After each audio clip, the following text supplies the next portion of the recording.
What's going on, everyone? So today I'm gonna make a little video on the coil on plugs that I got from Burton Racing. So with this car, everything is plug and play to the ECU.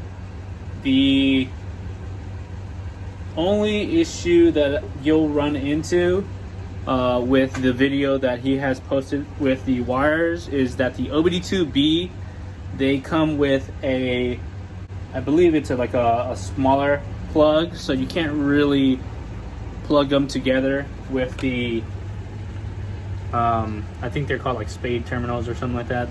These are too big. So I'll go ahead and make a video and show you guys how to do this my way, I guess. So let's get right to it. Okay, so for starters, you are going to want to find the distributor plug for the engine harness side. So here's the distributor. Just lay that aside and you'll get the engine harness distributor plug. Don't mind the cracked plug. I'm gonna get it replaced eventually. But so the one you'll want to find is this one right here, this black yellow. That is your power. And then you want to find this blue one right here, which is your RPMs. So let's get those two off. It's not too hard. You'll get this white cap that sits inside here. You'll go ahead and take that off.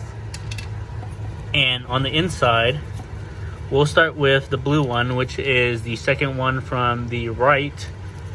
This one right here. We'll go ahead and get that one out. And I believe all you have to do is this tab right here up top, you just have to push the silver prong forward.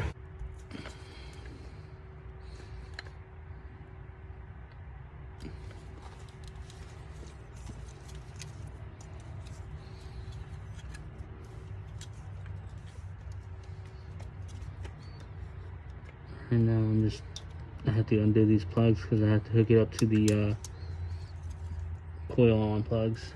What we're gonna do is figure a way to get these inside these. And ultimately, I'm gonna be cutting this right down the middle to make a very small prong.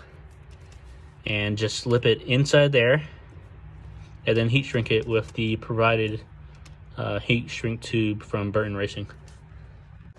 You can see here that since it's cut right down the middle, this will slide right into the plugs, no problem.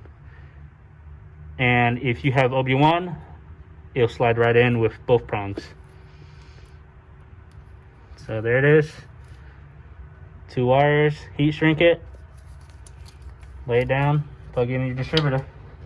Alrighty, well that's all for the coil on plugs for the obd2 distributors and the wires. So I mean, there's always other ways to do it. If you guys want to just cut the terminals off and put a smaller terminal, that's fine as well. But in my case, like I said, if I wanted to sell it to somebody with an obd1 motor, that would not be an issue. He can just, you know, put it right in, no problem. But see you guys, and hope this helped you guys out.